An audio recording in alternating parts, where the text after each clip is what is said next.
श्री स्वामी समर्थ अवधूत चिंतन श्री गुरुदेव दत्त। बघा मंडळी, उद्या म्हणजेच 28 ऑगस्ट रोजी रक्षाबंधन आहे आणि या रक्षाबंधनाच्याच दिवशी चंद्रग्रहणही आहे।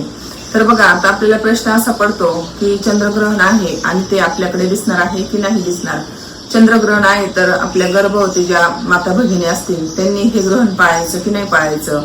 आणि आपण आता रक्षाबंधन असल्यामुळे आपण रक्षाबंधनाची जे ताट बनवतो त्या ताटामध्ये कोणतं साहित्य घ्यायचं आणि आपण भावासाठी एक मंत्रही बोलायचा आहे। ही सर्व माहिती आपण या व्हिडिओमध्ये बघूया।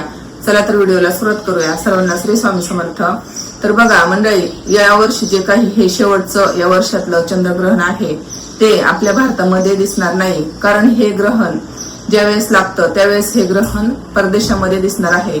त्यामुळे या ग्रहणाचे आपण जे काही वेद वगैरे असतात ते पाळायचे की नाही, तर या वर्षी म्हणजे जे काही चंद्रग्रहण आहे त्याचे वेद पाळण्याची गरज नाही, कारण ते ग्रहण आपल्या इकडे दिसणार नाही।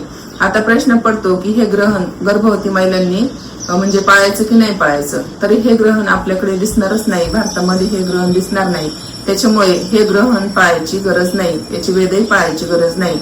हे ग्रहण परदेशामध्ये दिसणार आहे, त्यामुळे हे ग्रहण तिकडचे जे काही माता भगिनी ते जे काही दादा आहेत त्यांनी हे ग्रहण तिकडे पाळायचं आहे। आपल्या भारतामध्ये हे ग्रहण दिसणार नाही, त्याच्यामुळे इकडे याचे कोणतेही वेद पाळायची गरज नाही किंवा गर्भवती महिलांनी याची म्हणजे हे पाळायची गरज नाही। त्याच्यामुळे त्यांनी निश्चिंत राहायचं आहे की म्हणजे कोणतीही मनामध्ये शंका आणायची नाहीये, कारण हे ग्रहण आपल्याकडे दिसणारच नाही, त्याच्यामुळे याचे कोणतेही वेद नियम आपल्याला लागू होत नाही। आता याच्यानंतर प्रश्न येतो की आपण औक्षणाचं जे ताट करतो त्याच्यामध्ये कोणते साहित्य घ्यायचं आहे। तर बघा मंडळी, औक्षणाचं जे काही ताट आहे त्याच्यामध्ये याप्रमाणे पुढील प्रमाणे साहित्य घ्यायचं आहे।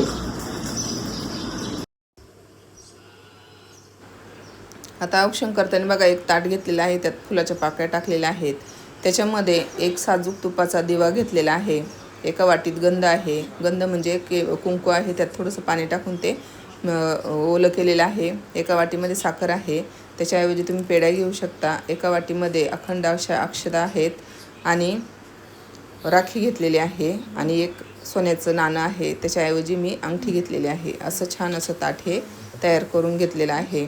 तुमच्याकडे जर नाणं नसेल तर तुम्ही अंगठी घेऊ शकता आणि त्याने आपण आता औक्षण करायचं आहे। आता आपण औक्षणाचं ताट बघितलं, त्याच्यानंतर आता आपल्याला भावाचं औक्षण करायचं आहे। तर पूर्व पश्चिम असं त्याला बसवायचं आहे आणि आपलं तोंड पश्चिमेकडे आणि त्याचं तोंड पूर्वेकडे आलं पाहिजे। तर त्याचा बसायसाठी त्याला पाठ द्यायचंय, आपल्याला हे आसन घ्यायचंय आणि त्याला पाटावर बसवायचंय।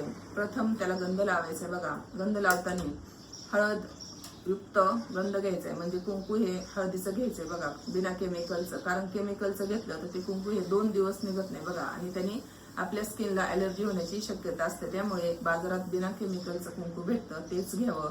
त्याच्यानंतर आपण या हाताच्या मधलं बोट आहे बघा, हे आपले 5 बोट आहेत हाताचे, हे 2 बोट सोडायचे, हे 2 बोट सोडायचे आणि हे जे मधलं बोट आहे त्याने आपल्याला गंध लावायचा आहे। त्या गंधावर 2 अक्षता चिटकवायच्या आहेत आणि त्याच्यानंतर भावाच्या तोंडामध्ये थोडंसं पेढा वगैरे किंवा साखर जी असेल ती भरवायची आहे। त्याच्यानंतर आपल्याकडे जे काही नाणं असेल किंवा अंगठी असेल त्या अंगठीने भावाला ओवाळायचं आहे, म्हणजे ती अंगठी हातात घ्यायची, एक वेळेस असं ओवाळायचंय, परत असं आणि परत असं 3 वेळा ओवाळायचं आहे अंगठीने। आणि त्याच्यानंतर आपल्याला भावावरून दिवेने ओवाळायचं आहे आणि त्याच्यानंतर आपल्याला राखी बांधताना रक्षासूत्र बांधताना मंत्र बोलायचा आहे। बघा, हा मंत्र कोणता आहे?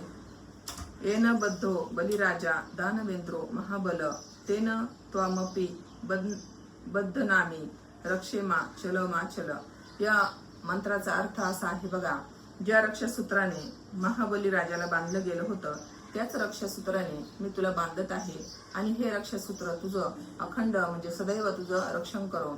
हा मंत्र आहे बघा भगिनींनो, राखी बांधताना हा मंत्र बोलायचा आहे।